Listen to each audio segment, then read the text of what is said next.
one in mind, and this is set number 80039, the Heavenly Realms from the LEGO Monkie Kid theme. This set contains 2,433 pieces, 8 minifigures, and retails for $189.99 in the US. So here is the Heavenly Realms, and this is a very unique set. There's never been a set quite like this, so I do really like it in that fact. However, I have to say, now that I have it all built up and I see what it actually looks like in person, I can't help but feel a little bit disappointed by what it actually ended up being. But there's a lot of really strong points here and a lot of really not so great parts. So I guess let's just take a look through it all. To start, the set has a transformation feature to it. You can see there's this archway out the front and then this bridge that leads up into this main area. However, there's these vinyl cloud pieces that block the way. So if you actually push the bridge in,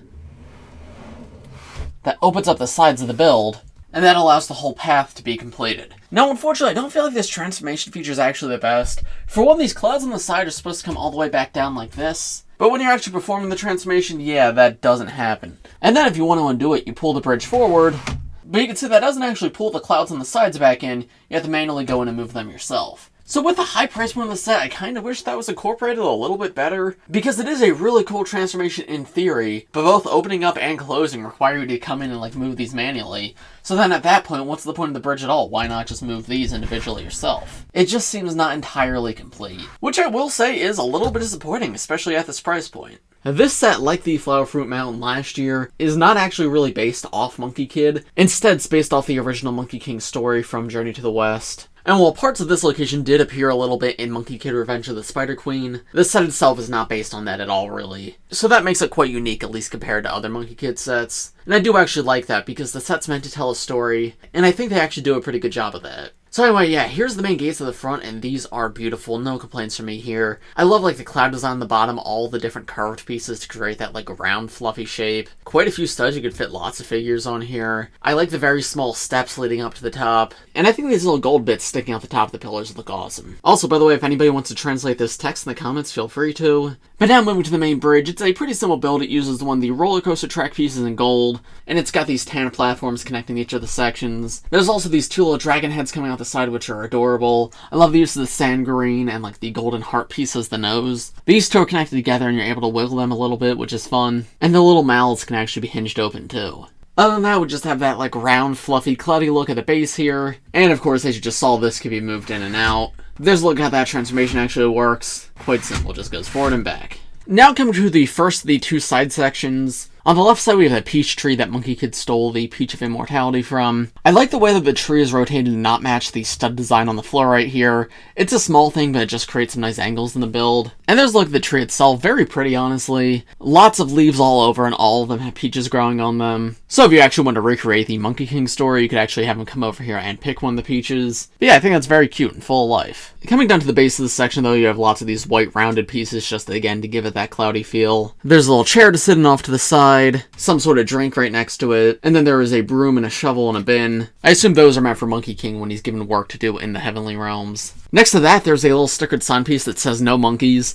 It's got the classic LEGO Monkey design on it, and I think that's so funny. It just sort of helps remind you that this is a LEGO set, because everything else in the set's so elegant, it doesn't have that LEGO humor you come to expect. So that's the one part of the set where it feels very funny, and I absolutely love that. The back of the tree also has some stickers on it, including this one with a little note on it. And it's kind of hard to see with the tree in the way, but there's a little gate at the back to actually enter the garden, and there's two circular tiles with stickers on them, as well as a little sign at the top, which again, if anyone wants to translate, please know in the comments. But it may be a little easier to see from the back. And this side's similar, but not entirely. You do have those same sticker pieces on this side, at least. There's also this little cloud design around the edges, which looks nice. Makes it feel more like this is actually a building floating in the air. Now moving to the section on the right side. This is a build of the furnace that Monkey King is sent to as punishment. The furnace build itself is really cool. I especially love this bit at the top, which uses roller skate pieces to create this design. It's topped off with a golden Harry Potter one too. I don't know, something about that. That's just such cool parts usage. But I love all of this, honestly. The little tooth pieces coming out, the SCCPS claw pieces coming down, the little golden frogs at the bottom that be like the legs of the furnace, and then of course the furnace itself can be opened up, and there's room in there for Monkey King to be put inside. So once he's in there, you can close it back up. There's another little floating sign right here. I can't read the writing on any of them, but I assume these are just labeling the different parts of the story. We have the gates, and then we have the gardens, and I assume this says something like the furnace. It reminds me a lot of what they did with Flower Fruit Mountain. Off to the side, there's a little table with lots of ingredients and whatnot. There's also a collection of scrolls, one of which is opened up and is a stickered piece. And it looks like it's a warning that says, yes, you should put ingredients in the furnace, and no, you should not put monkeys in the furnace. Which, that's kind of funny. I like that a lot. But that's about it for the furnace section. Once again, lots of these white, fluffy, rounded pieces to make it look very cloudy. The furnace uses a lot of these stickered parts, which I like. And once again, just like the tree, I like how it's angled differently than the base that it's sat on. It just makes the entire build feel a lot less rigid. There's a few steps to get up to this section. Same thing with the peach tree on the other side. There's one of the vinyl cloud pieces at the front, and some rounded pieces off to the side to give it that cloudy look. Same thing with the peach tree, it's got that vinyl piece right there. However, I have to say, with this all opened up, I can't say I'm the biggest fan of how it looks. Like, I like that you're able to see the furnace and the peach tree super easily, and it feels very welcoming, right? You can come in here and play with stuff. But I really don't like all these technicals. I wish they had another one of those, like, cloud builds right here to cover that up, make it look a little nicer. Same thing with the other side. And then this side especially, you can see how raised up it is. If you're looking top down, it's not as bad. But I don't know, I wish they did a little more to make this look nicer. Because there are parts of this set that look really nice. But this angle specifically does not look great, and this is meant to be like the open up to play angle. It's probably because it's not able to close up if you add stuff there, but I feel like the entire build could have been redesigned to have these out a little bit further, so that way this could look a little bit nicer. And now finally, coming up to the palace at the top of the build. I adore this section. For one, there's tons of room to post figures out front. Again, that fluffy, cloudy feel. I like how the clouds come up the sides of the palace. This pathway to walk in looks really nice. I like these little stickered pieces right here. There's more stickers on the actual palace itself, including like these little dragon symbols in the center. There's two blue lanterns hanging out the back, and then there's these double doors in the center which can be opened up. Unfortunately though, there's nothing for them to open up into. The palace ends here, because the entire build's mostly a facade. There are these transclear pieces which are stored back here, and we'll take a look at what those are for in a moment. But while we're back here, we'll move up a little bit, take a look at this stickered part right there. That stickered part, I'm not sure exactly what that's supposed to be, so if anybody knows, please let me know in the comments. But I'm sure it's some reference to the Monkey King story. And then up here, there's a little bit of room to pose figures if you really wanted to, but there's not much. You're not really meant to play inside of the palace. You're just meant to use the outside. Coming back around to the front, you can see there's this beautiful sand green roof. I love these little golden bits coming down with like the tooth at the end, though they are unfortunately not really held down. So if you're like playing this set a lot, they suffer the fate where they sort of fall out of place a lot, so you have to be very careful to like keep these where you want them to be. Not a huge deal if you're planning on just putting this on the shelf and displaying it, but for play it makes it so it sometimes doesn't look the best. Not a huge deal though. And then coming up to the very top, very beautiful shaping here. The gold and the sand green's a great color combination. You have another one of those sign pieces right there. And I especially love the Monkey Kid cloud pieces recolored in gold here. I believe this is the first time I've gotten them in that color, and they look really cool and fit the overall vibe of this set really well. But yeah, I think that's about it for the palace too. The one last main thing of this build is the base that holds the palace up.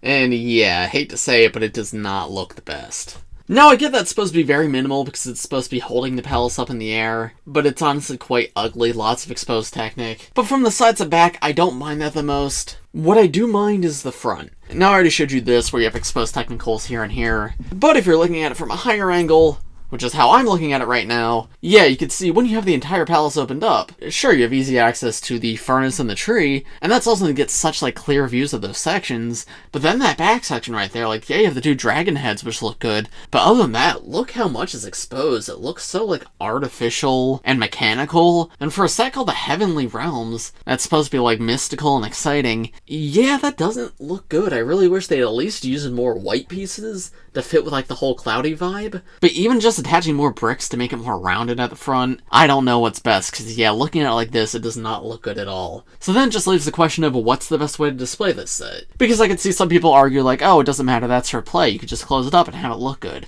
And I agree, if you close it up, it does look a lot better. But then when you have it closed up, everything feels a lot more hidden. You can't see the most exciting parts of the furnace and the tree, and then the palace itself is hidden by clouds because they want you to be able to reveal the palace by pushing the gate in.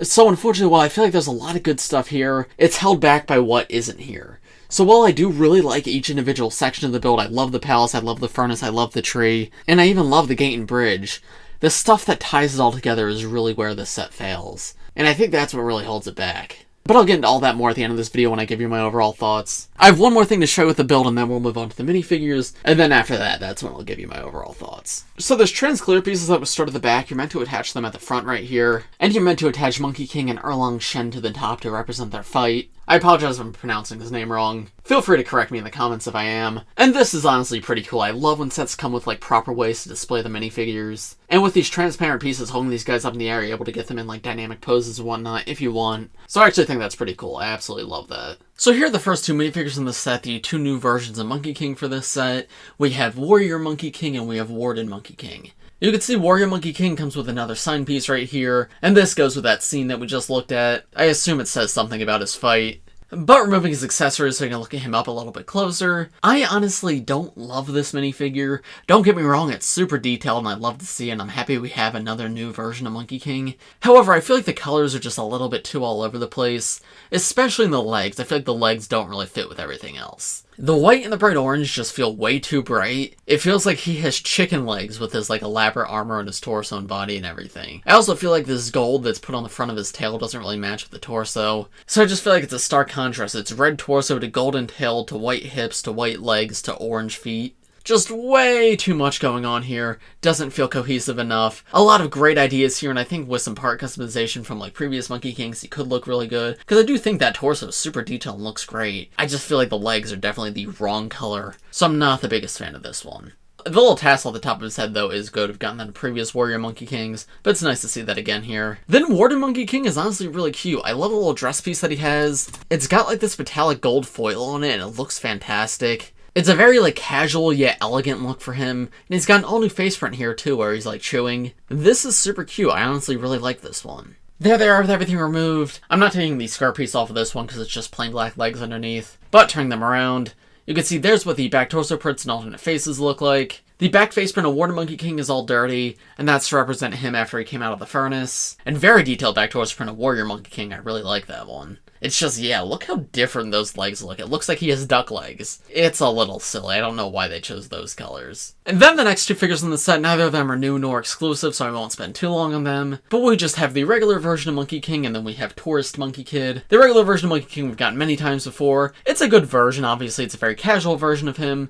But I like the bright orange hues, the dual molded legs look really good. And then obviously he's got the monkey tail and everything. He does use the all new face print for this set, the same one that's on Warden Monkey King. So that's cool to get some variation at least. But yeah, not a ton to say about him here. And then Tourist Monkey Kid, I believe, has only come in one other set, so it's cool to get him again. I love that face front with the glasses, that's so funny. And then in terms of his accessory, he comes with a selfie stick. It's just a Sensei Wu staff with a little phone at the end, but that's a pretty good part to get. He's got this white jacket on with a fanny pack, and then just these red pants. Around the back, he's got a little clip where he can hold an accessory. And removing that, there's this back torso print where you can see he's got a little hood hanging down. Yeah, not a ton to say about these two. Definitely the least interesting figures in the set. But both of them are still pretty solid, no complaints from me. And I'm happy they did at least update Monkey King's face here. The next two figures in the set, and again, I apologize for the pronunciations here, we have Taishang Laojun and Erlang. Both of these, though, are fantastic minifigures, super detailed and super unique. Both of them use the same all-new hairpiece. This one is white and this one is black. And Taishang here reuses the Sensei Wu beard, and he has these really elegant robes. I especially like the orange on them.